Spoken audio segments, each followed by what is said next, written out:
Will Farmers Insurance pull out of California after they're estimating $600 million loss due to the California wildfires? This is going to be more like $1 billion loss, and it's probably going to be way north of that.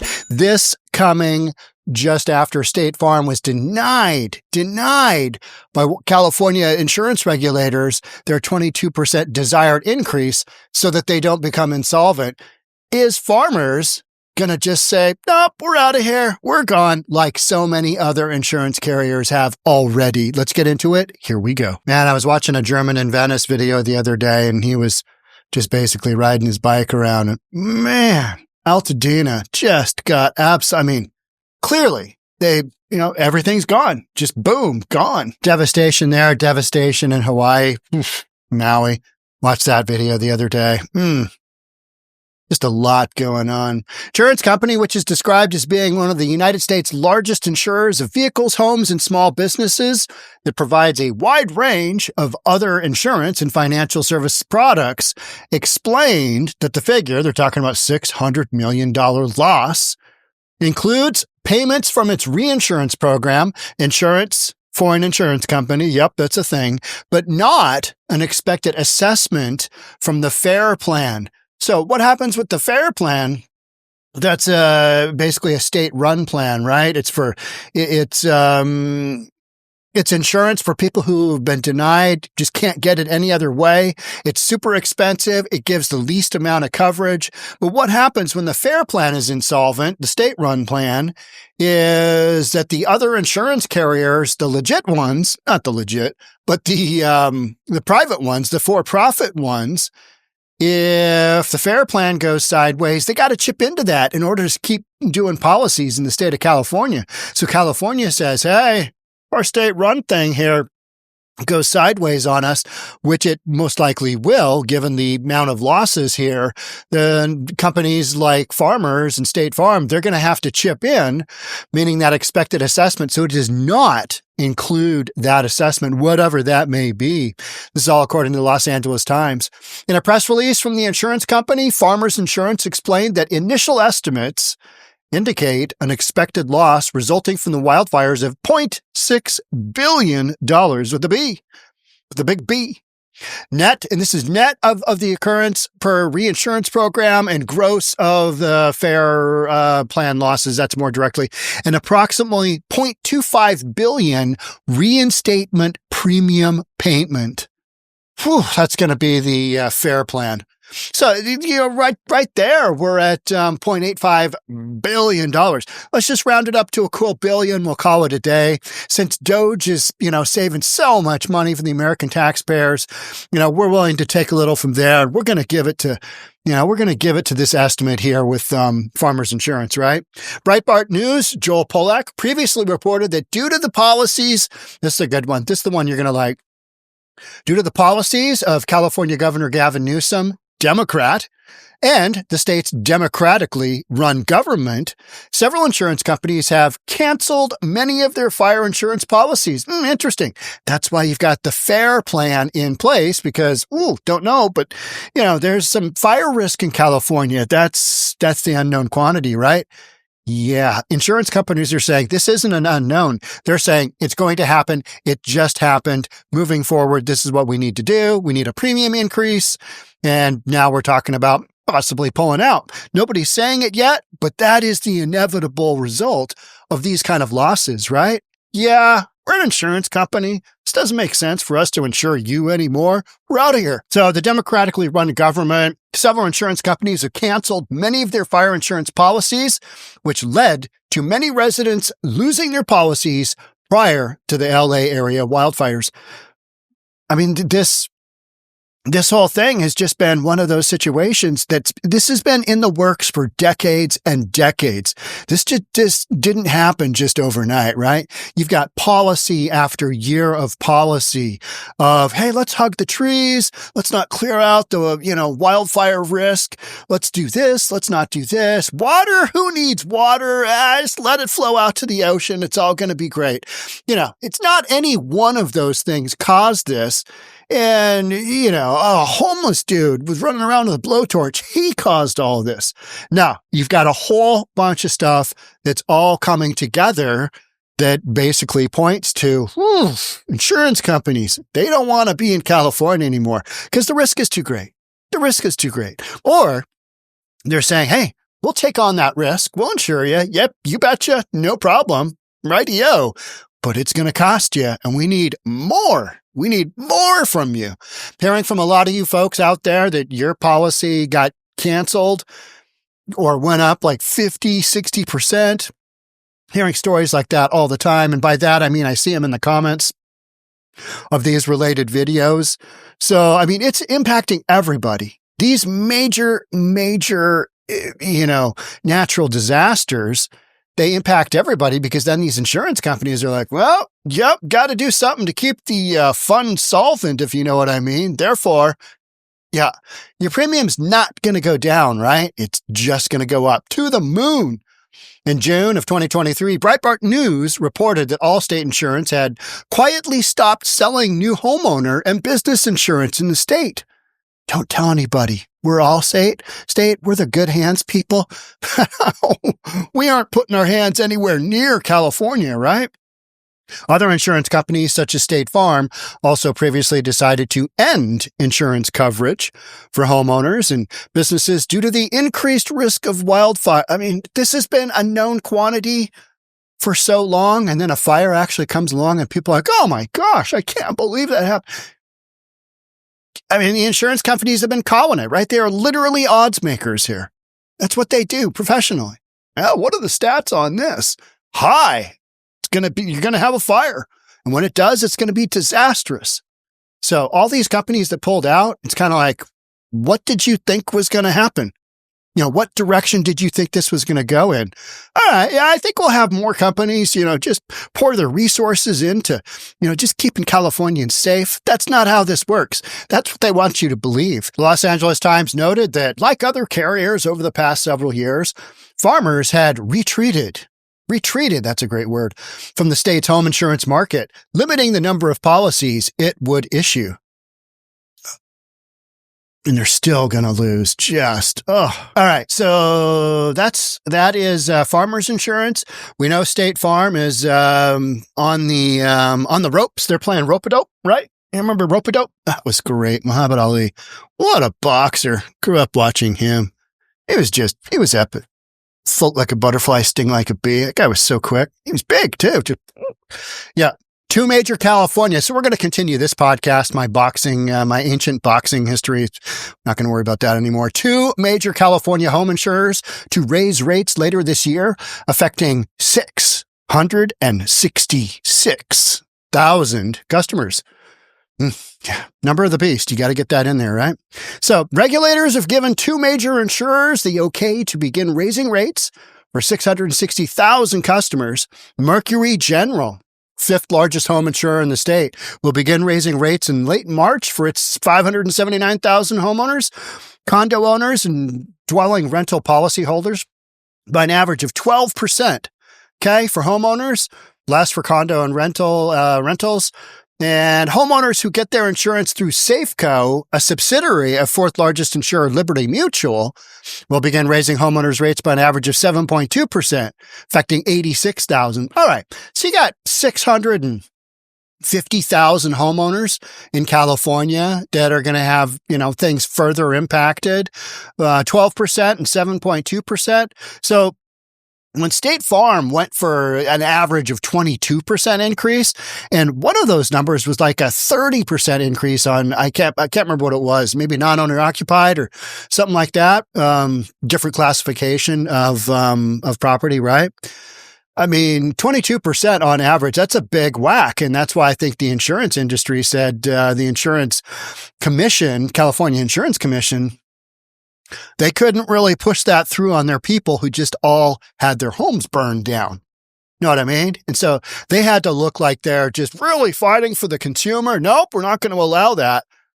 But at the same time, you want your largest insurer to continue to be solvent, whatever that looks like, however they get there.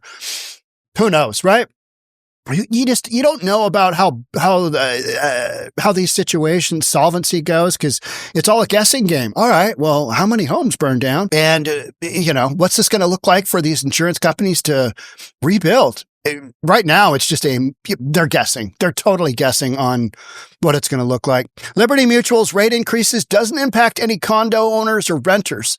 Insurers told regulators in December it plans to exit the condo and renters insurance markets in 2026 as it seeks a sustainable business path forward in California, meaning they're going to pull out. There's yet another insurance carrier that's going to pull out. Customers at either insurer can expect to see the impact on their individual premium at the next renewal following the rate's effective date. Okay, so bottom line is, no matter what your insurance is, what kind of insurance, car insurance, whatever, it's going to go up. It's just going to go up. It's inevitable after these big, massive events that happen. And if you are in California, even if you're not in a, fire zone, you may get dropped. I am hearing of people messaging me or posting messages, almost every single day, or sending me emails. I just got dropped. If that happens to you, let me know. I want to know because, is this a big deal? And it is, and it will be, all the information I get helps, because then I kind of just say, this is what I'm seeing. This is what I'm hearing. So you've got two more companies. And so this is like 4 major insurance carriers where they've got stuff going on, right? Because it's impacting their ability to do business down the road. Here's our next segment. Governor Gavin Newsom proposes a $125 million mortgage relief program to help victims of recent natural disasters. Isn't that nice? Well, you wouldn't have to be doing this if there was some fire prevention and, a whole bunch of other things to the extent that he is doing. It's my belief this fire would have happened anyway. Just all the prevention in the world can't prevent a fire of this magnitude, but maybe some homes could have been saved. Maybe more homes could have been saved. Maybe the fire would be less destructive given normal policy being applied to all the things that, a normal municipality, either state-wise or county-wise or city-wise does to mitigate the risk. And all these insurance companies pulling out, it's just an indicator that that risk hasn't been mitigated at all. And the insurance companies are like, this is going to happen. And they were right. They were 100% right. So now Gavin Newsom's coming from behind. Yeah, no pun intended. Anyway, he's coming up with a program that basically, stop gaps for a very short period the risk of people who had their homes burned down being foreclosed on because they still have to make their mortgage as they're looking at a, burnt pile of rubble emanating smoke and toxic chemicals into the air. That's literally what people are paying mortgages on right now. So we got $125 million here that Gavin Newsom's going to hand out to help people not lose their homes. Isn't that special? $125 million. That doesn't go that far at all. I mean, it just doesn't go all that far. It sounds like a big number, but how many homes were destroyed? Like 14,000, 12,000, something like that, 10,000? Enormous. Gavin Newsom, and he has got his hands full just trying to hold things together, not be blamed for, one of the worst natural disasters ever, get the rebuilding going. And, this is all in California where you've got massive layers of regulation on the building industry, which leads me to my next topic in this segment. Should builders permit their own projects? Post-fire LA considers a radical idea. What does this sound like to you? Sounds like to me a plan that it should work out just fine. This should be fine. This will be good. Just get somebody in here that's, got a license that fits the bill and have them A-OK, do a little, hey, this project looks good. This is good. It's all up to code. It's all great. number 1, go ahead and give them their certificate of occupancy. Let those guys move in. This sounds terrible. Sounds terrible. Let's take a look at this one for the speedy process of building permit applications is not typically considered a popular political cause. Because it's just not. The recent Los Angeles firestorm may have changed that. Thousands of Angelenos are now desperate to rebuild their homes as quickly as possible. They have the sympathy and focus of elected leaders at every level of state government, and many of them, particularly in well-heeled Pacific Palisades, have pull at City Hall. That's helped bump the otherwise dull as drying paint politics of permitting policy to the top of many lawmakers' agendas. Rather than require architects and engineers working on small residential construction projects to submit their plans to the city's building department and wait, often months, if not years, for the green light, self-certification would allow them to sign off on their own handiwork and start construction immediately. The city would still inspect the projects during and after construction, but they're not going to take liability. They're just going to say, yeah, okay, as long as somebody else is signing off, we're good with it. And really, how closely are they going to inspect the projects that are being certified by somebody else? Yeah, not really our liability. Should be fine. I'll see what happens. This just sounds like a great plan that, let's just run this through. Let's just get this through the system because we got a lot of houses to build here. And who needs those building codes? It's all optional. Just take a look around. This house is fine, right? Hey, doesn't it just sound like a game plan that short term, let's cut some corners because this is going to be great. And then long term, we shouldn't have done that. That was a bad call.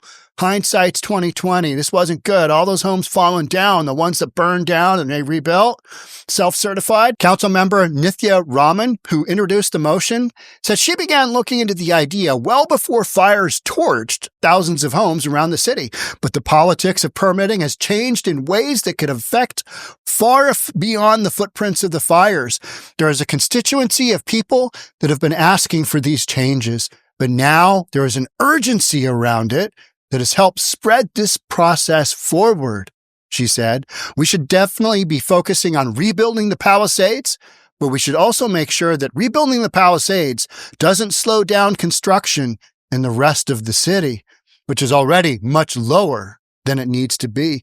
Over the last 4 years, the median length of time required to get a permit approved to construct a single-family home in LA was nearly 8 months.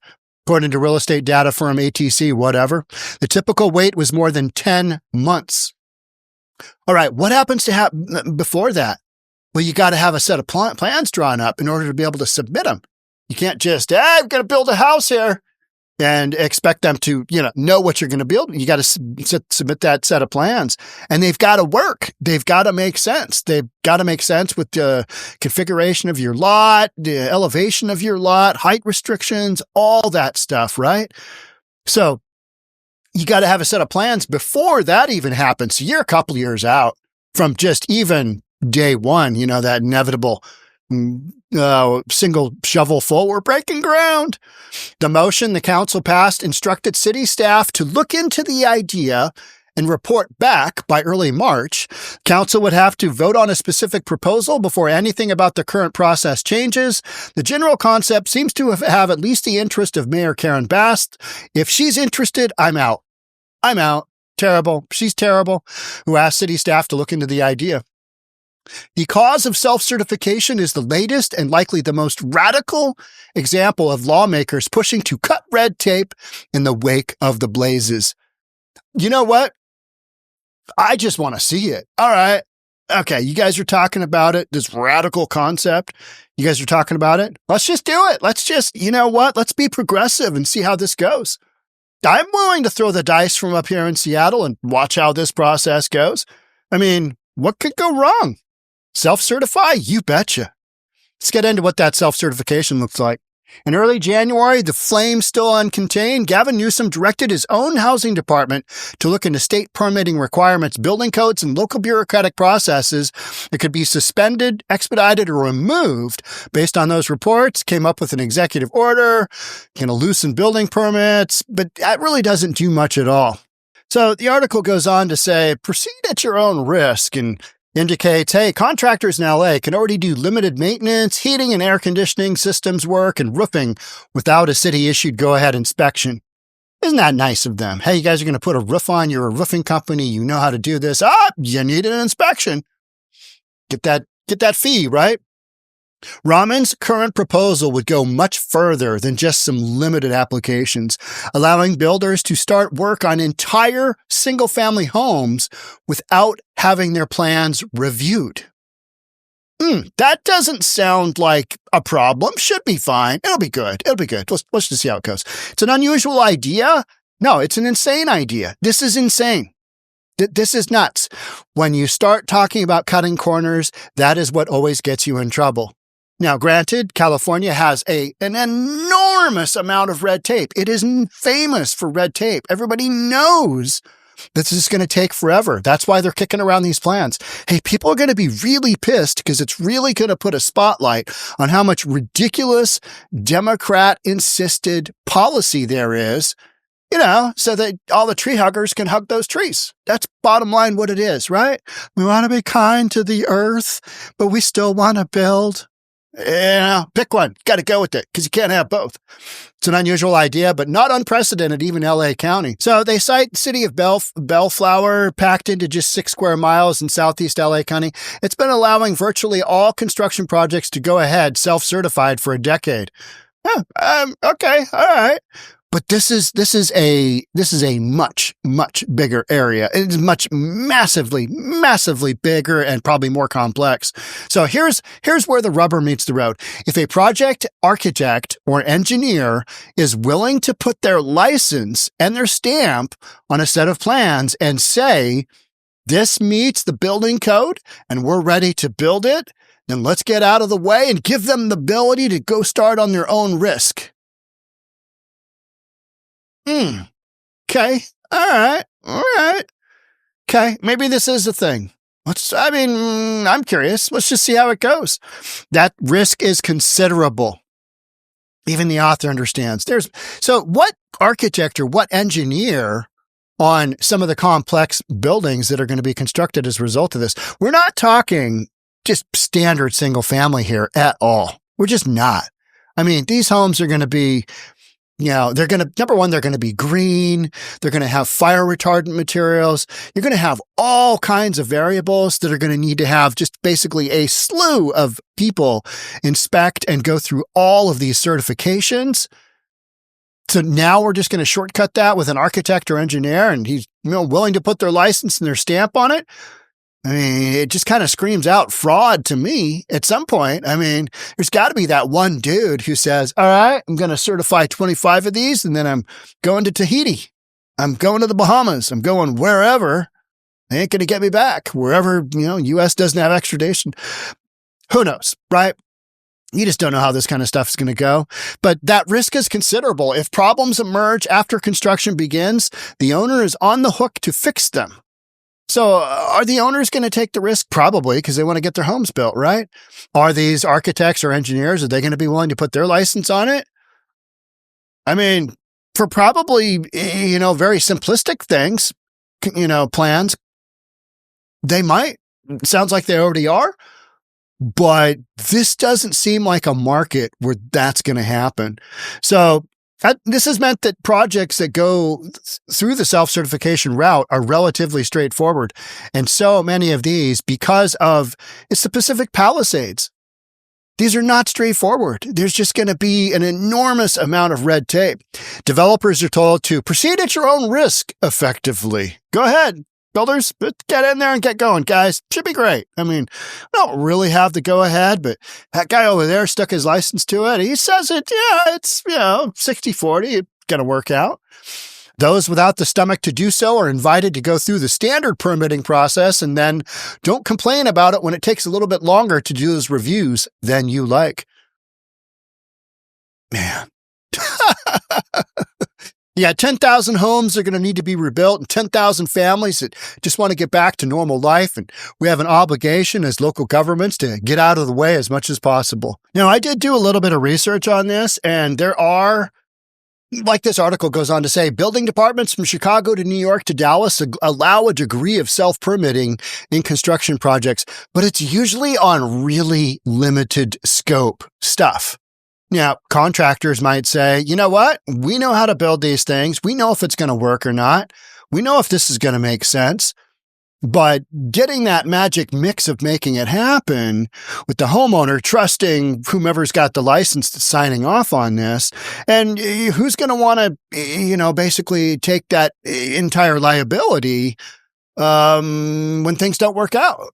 It's a liability game, right? This just comes down to a liability game. So on very, very small scope projects, I could see this working. It makes sense because it's pretty straightforward. But entire construction of homes and then entire construction of 10,000 homes, all being built willy-nilly without any real governmental oversight, they're going to come out. Right. Did you go out and see that one? I think so. There's so many. I don't remember.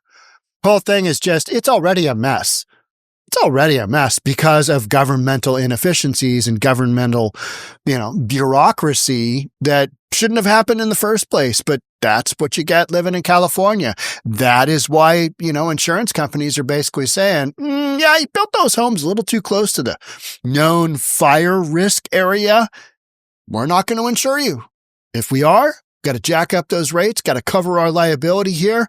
And can you imagine these insurance companies coming back and providing homeowners insurance? And so you were self-certified. We've already had a number of homes constructed, and they've had some major issues, and we've had to kind of step in throughout that process. And so therefore, we're only going to be insuring homes that went through the typical process. Can't you see that happening?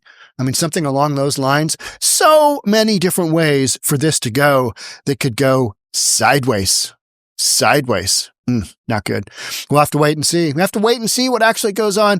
No, I don't think this is going to happen. I would be very shocked, very surprised, but they've got to throw out ways that they're going to speed up the building process right now, because as every day, every day the clock ticks, the interest clock ticks, and this is super expensive. So people are living in, rentals, and they're living all over. Happens every time you got a big natural disaster, but not typically to the magnitude of this degree. 10,000 homes, whatever it is, that's a lot of homes to be rebuilt. That's a lot of homes to be self-certified that, yep, A-okay, let's do this. Right? All right. I'll be covering more on this topic. There's a lot of stuff going on here, kind of behind the scenes. Be really interesting to follow this one. Thanks for being here. I'll catch up with you in the next one. Bye for now.